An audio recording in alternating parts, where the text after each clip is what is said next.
way they don't have a Batman mask, bro. Yo, what if we to infinity and beyond that shit?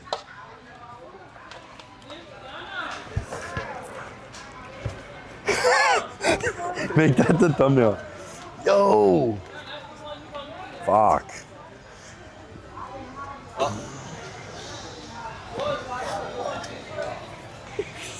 The city is calling me. Where are they? It's too small, bro. I think people were just stealing the masks out of it. Cape, mask, and belt.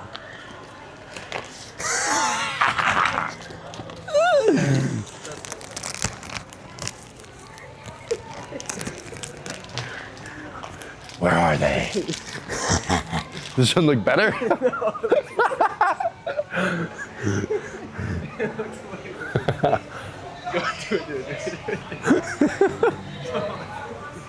You gotta do it, bro. You gotta do it in the store, come on.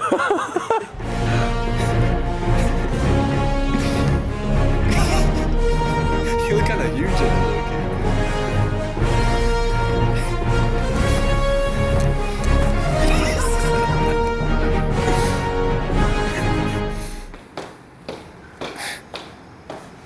Where are they?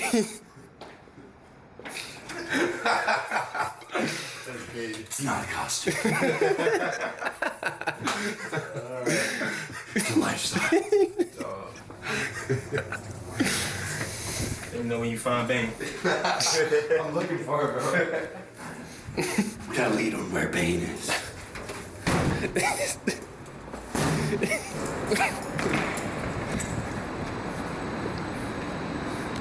Ninja likes me. The city is eating itself. On the hunt to find a woman who doesn't have the OnlyFans. It's brutal on the mind.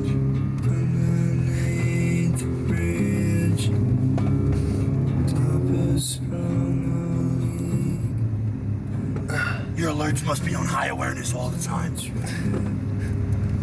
At least you find a thought that's hot. But then there's a link in her bio.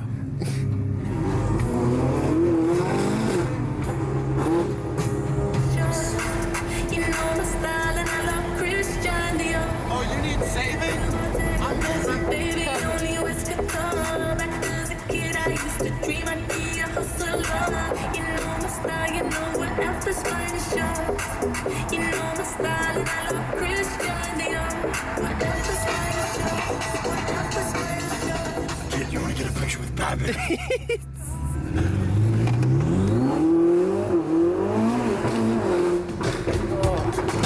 Last night I dreamt of San Pedro,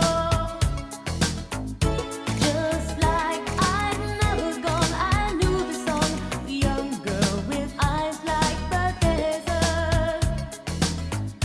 It all seems like yesterday, not far away. Tropical, the island breeze, all the nature wonders. Not even rap. What's that? Fact.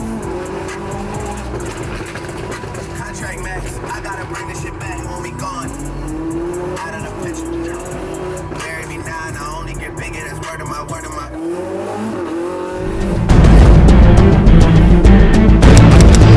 They told me, yo, we're putting spacers on the wheels. I take it to my other shop. They take it off. They're like, yo, just to let you know, they put universal spacers and they drilled a new hole. And That's insane, bro. Nah, that's disrespectful, bro. Should have told him to take it to your boy, bro. He fucking cooked with my rap. Sounds retarded. Bro, stupid. Fuck, I missed Massive 90.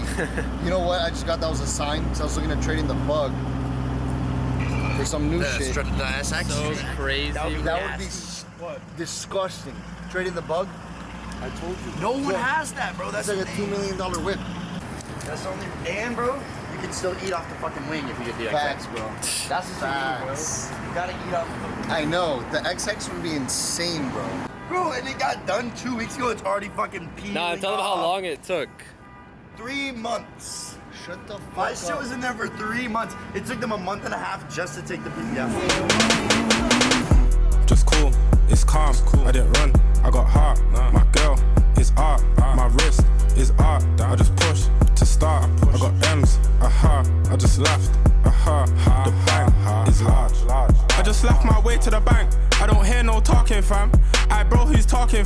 I got two things waiting on me, but I feel like we don't match. I just put my foot down on it, and I seen the camera flash. I got more than you, my G. I pulled up on you, my G. Nowhere to run, my G. This one keep tempting me. I told her that my tank on E. If I hit that, she won't leave. That's me if she got CC.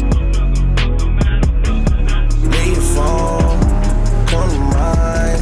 The cash at hand in due time. I think that I could fuck the idea. And they packing together like rushing to finish. They'll slap it together. The charges like COVID, they'll catch it together.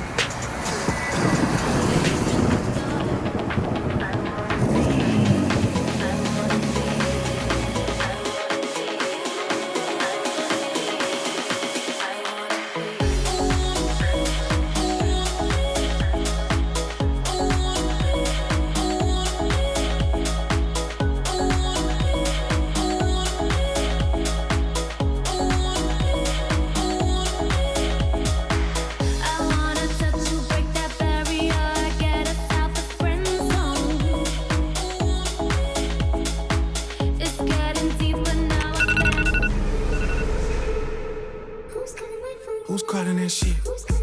Who's calling that shit? Who's calling that shit? Who's calling that shit? Who? Yeah. OVO Sound 2025. Who's calling that shit?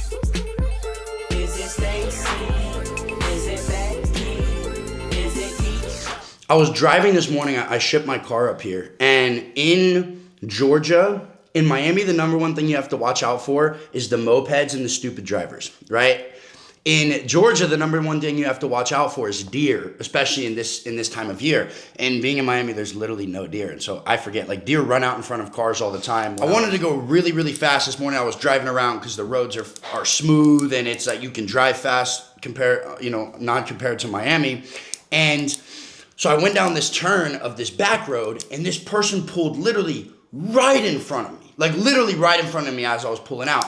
And my first thought immediately, I was like, what are you doing? Right? I was happy this morning, so I didn't really get pissed off. But then immediately that principle came into my head. And it was like, it was weird too, because I was like, what if they're in front of me because like, I was gonna there was a car that was gonna pull out that I was gonna run into because I was going so fast. And I had that thought and I was like, okay, it's chill. And every time I've trained my brain to have that thought, it gives me, so much more control over my state of being. Now, the only time this works is if you constantly remind yourself of that principle in the moment. Because if I wouldn't have reminded myself in the moment, I could have gotten pissed off and I probably would have just gone around the car. Literally, not even 100 feet after I had that thought and I kind of like backed off of them, a deer runs out right in front of the road, right in front of this car. And I would have been going so fast. Every time I go down that road, I'm ripping, right? Now, I don't know if I probably would have been able to slow down. Who knows? But it was a crazy little sequence of like validation from my thought because I'm like, I literally just thought, I could have gotten super pissed and be like, why'd this person pull out in front of me? And let that like ruin my state of mood in the moment. And I know it seems like something silly, but every single one of us has gotten road rage when somebody's pulled out in front. Like it's just the most annoying thing, especially when like, they can see you. But I was like, it's crazy how applicable that is right there because literally I was like, what if this is keeping me from hitting a deer? Or what if this is keeping me from hitting a car that's pulling out? And a deer literally runs right in front of the car. And it was just a crazy experience because I'm like, man, this almost applies to every single principle in life. It doesn't matter how bad the problem is. It doesn't matter if a family member dies. It doesn't matter if you get evicted out of an apartment. It literally does not matter what happens. There is always a counterpart of a solution, a net gain, and then also a lesson on the back end of that.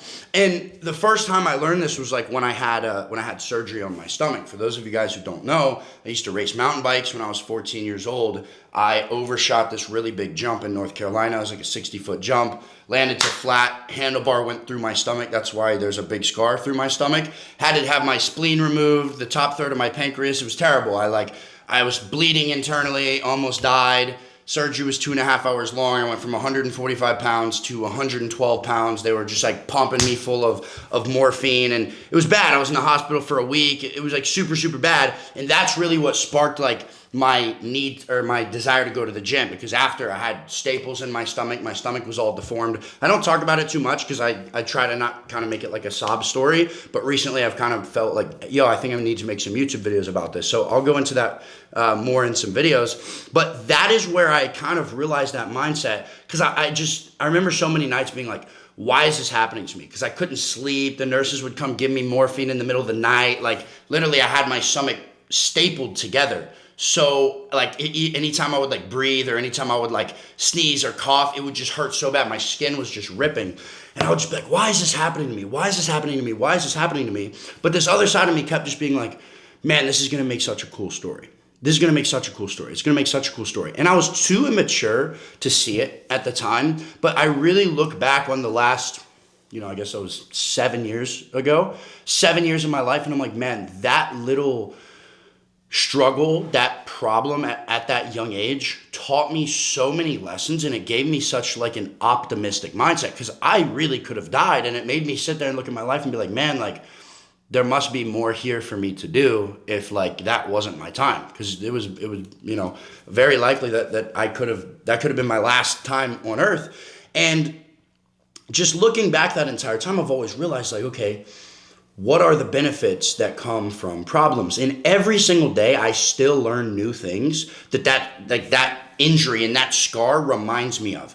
And so this is off topic to the content. I just wanted to share this with you guys today, on a personal note. And so I just challenge you to really try and take a breath every single time something happens that immediately makes you like anxious, that immediately makes you stressed, that immediately like pisses you off, in a way that like you can't control, right? If you're stuck in traffic, you cannot control the traffic. All you can control is how you react, right? If your girlfriend breaks up with you, if your wife divorces you, if there's literally nothing that you can control in that, all you can control is how you react, right? If somebody steals from you, all you can control is how you react. I'm not telling you guys to be docile and not respond, right? But you have to keep in mind, okay, how am I going to either learn from this or turn this into a solution? Because it's all about the way you look at things, because every single problem can turn into many, many, many more problems, right? Because another example of back what I was just saying, if I would have been pissed that the person pulled in front of me and I would have gone around their lane and then hit the deer, that's two problems, right? Rather than what I did was I turned the problem into a solution. Wow, I just saved myself a bunch of money and a really terrible week from doing this. And so think about this in your content, think about this in your business, think about this in your personal life. It's like, how fast can I connect this problem to a solution instead of connecting this problem to more and more and more problems? Because the universe puts in front of you what you ask it for. If you're like, my life is so terrible, all these things are happening to me, I cannot get out of this situation, your reality is going to reflect that on you and be like, okay, you can't get out of this situation, here's more problems. But if you look at this problem and you're like, man, this is really building me into who I want to be, you're going to have that mindset given back to you, and you're constantly, the universe is going to be like, yeah, you're right. Here are all of the things that you're going to learn from this, right? So I just challenge you to constantly try and be conscious of that thought process so you can actually turn your problems into solutions faster. Because there's plenty of you, a couple of you I'm looking at your face right now that I've been on one-on-one calls with this week, who I've texted you and you've literally seen this in real times. Like right when you felt like everything was the most overwhelming, that's when it shifted into everything actually benefiting you and you getting a reward from it. And so the more you can actually like actively use this principle and apply it in your life, the faster you're actually going to be able to progress past everyone. And I know I've talked about this similar topic a lot, but something that I preach is it's not that we need more information, it's that we need to be reminded. And I find this with myself all the time. Like if I wasn't constantly reminding myself of this principle, I wouldn't be able to use it in the moment. So I hope that was kind of valuable and you could kind of picture that in your head. I want to move on to one more thing that'll kind of blend us into the content as well. And again, if you guys have questions about any of these things, just raise your hand because we have such a small number of people we'll be able to get through it. I was doing cardio in Crunch literally an hour ago. And they have all these TVs, right? It's not like a grungy gym. I don't really like the fact that they have TVs. It's kind of distracting. But something like caught my glimpse for a minute, and it was like a kid walking into school, and it was like a Lunchables commercial. And you guys can unmute and say, or you can just put it in the chat. And I want to ask you guys know what Lunchables are, right? Like the little snacks and that we all wanted. Like I remember I used to beg my mom, let me have Lunchables. She was like, literally, that's the nastiest thing. Like, I'm not going to give you that. And I'm so thankful for it now, but I just remember every kid eating it and being like, that looks so good, right? But there's this key marketing principle in this, and I want to see if any of you guys can know it straight off the bat. If I were to tell you, you have to make a commercial about Lunchables, right? And you can only explain it in like one sentence or one phrase. Like, don't give me an entire paragraph. What would be the number one thing about this food, about this yummy food, quote unquote yummy, that you would focus on in the commercial? It's fun to eat and it'll make you popular. Other kids having it and you don't. These are good. Sam, what you thinking, bro? I'm just gonna start calling on you guys. I would say just being able to eat it whenever, wherever. Mm-hmm. So basically, I'll explain. I want to. Lunchables are like the worst, most processed, like horrible food you would ever feed a kid. It's basically like giving them diabetes in a little plastic box. It's terrible, but like all the kids want it. So it's good. Some of you guys didn't answer, and it's fine. You'll learn from this. But Yusuf and Ben are very, very correct. So I watched this commercial, right? It's like a minute-long commercial. And I want you to keep in mind, this product is about food, which most people think about food like, wow, it's tasty, it looks good, like it's so yummy, I want to eat this because I'm craving it. Oh, it's protein, it's healthy for me, right? This entire commercial was this kid walking through the hallway. It immediately showed that he had Lunchables on top of his book. He walks past 4 girls. They all turn. This kid's like probably like 10, bro, like 10 years old. He's like all confident, this little white kid, and all the girls turn and they look at him. He walks into the cafeteria. He like pushes the double doors open. The spotlight is on him. And he's walking through the cafeteria like high-fiving all his boys. The lunch guy behind the counter is like pointing at him and he's like, let's go. And he sits down and he like rips it open and he just like starts eating his Lunchables, and then that's the entire commercial, right? Notice how they didn't say a single thing about it's yummy, you're gonna love it, oh, there's Oreos in the box, nothing. The only thing they highlighted is like, what would a 10-year-old kid at school want the most? Like, think back to when you were like 10 years old and you were at school. You wanted to be the dude that like had the thing that every single person wanted. I remember in my elementary school, I don't know about it for you guys, but like for all the guys, the thing that quantified like how popular you were is like, are you the fastest? Like, can you run the fastest like at recess? Like, and all the girls would like pick the dude that could like run the fastest. And I remember I was really fast. It was me and this other kid that were the fastest, but he came to school one day with like, if you guys remember, I'm gonna see if I can find these shoes, bro. And I swear, I thought that this thing was gonna change my life. I'm gonna see if if any other of you guys had this experience, it's actually gonna be crazy. Who remembers the Reebok Zigs? Like these shoes when they came out? I know some of you guys are older than me, but bro, when these shoes came out, I was like, yo, if I cannot get a pair of those Reebok Zigs, like, I don't know what I'm gonna do. And I genuinely thought, I was like, bro, this kid's gonna be faster than me because he's got the Reebok Zigs. And bro, it got in my head so much because I was a little bit faster than this kid, but then we would race and like, he would beat me, and I was like, it's because he has the Reebok Zigs. I need to get a pair of Reebok Zigs. And like, all the dudes thought it was so cool, and they're like, bro, you have the Reebok Zigs, right? It's such a stupid analogy, but as a kid, the only reason I wanted to run fast is because I wanted status, and I wanted the girls to be like, oh, you're the fastest. I wanted to feel good, right? It wasn't for football. It wasn't for anything else. Why'd I want the Reebok Zigs? Because it was popular, and I thought, even though it had no benefit to me being the fastest kid in elementary school, in my head, I was like, I have to have it. I remember like begging my parents. You have to understand your target market. So that's how my brain was at the moment. And now Lunchables understands their target market is kids who, in a day and age where social media is massively popular, they're all craving status. They're craving everyone thinking that they're sick. Now, what's going to happen if you actually take Lunchables to school? Nobody's going to care. Nobody's going to care. But the first, second, or third day when you get it, that feeling of satisfaction, if you're a kid and you watch that commercial and you beg your mom to get it for you, you're going to be like, yeah, this is it, right? I'll give you a contrary lesson of understanding from like a more grown-up perspective. It's the same thing as when I bought my TRX and I left the lot.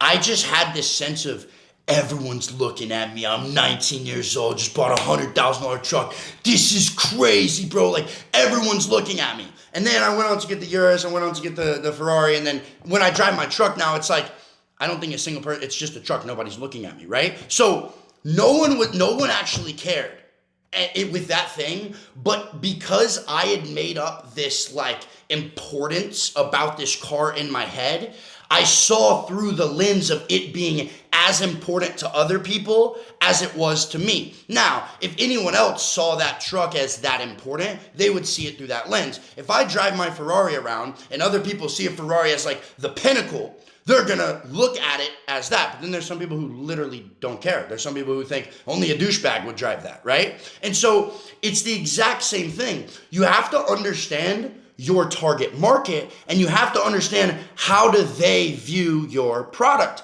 A lot of you guys, your product being the Lunchables, you're still marketing what it tastes like, the ingredients that it's made with, what are the macros, but an 11-year-old could care less. They just want to be liked by everyone else around them. That is the number one thing that Lunchables needs to market. And so I want you guys to think like with your reels, actually go break down like not what do you want with your product? What do you think is valuable? Because you as a coach, what's valuable to you is a little bit different to what the market that is watching you wants, right?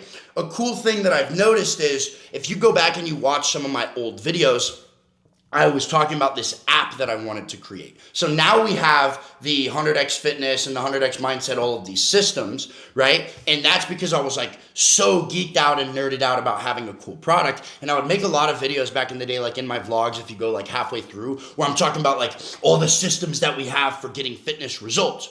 But none of that was ever really a reason that people bought, because fitness is more emotional. Now, my target market now really cares about systems because it helps them make more money, right? And so if I talk about the systems that we have, right, I'm still not being like, look how cool this feature is. It's like, man, now you don't have to send your clients 8 different documents at once. You can manage it all here, and it makes you seem more professional so you can sell more high ticket. Boom, right? I'm selling the outcome of what the actual person wants. So I want you guys to think from that point of view. Like, are you marketing still the features of what your program actually gives? Or are you actually putting all of your time into marketing the thing that your target audience wants? Like, will they watch a video and be like, I need that? Or are they just like, okay. Because if you put the exact same commercial in front of a 10-year-old and he goes into the lunchroom and his friends are like, oh my gosh, 35 grams of protein? Whoa, and the beef is grass-fed? He's gonna be like, what? Like, he doesn't care, right? So they're not focusing on that. But some of you guys, you're marketing to the 12-year-old that he gets 35 grams of protein and grass-fed beef, but that's not what your market actually cares about. So think about the actual outcome of that thing. What are you trying to make it serve? I hope this morning call was super valuable. Love you boys. Peace out.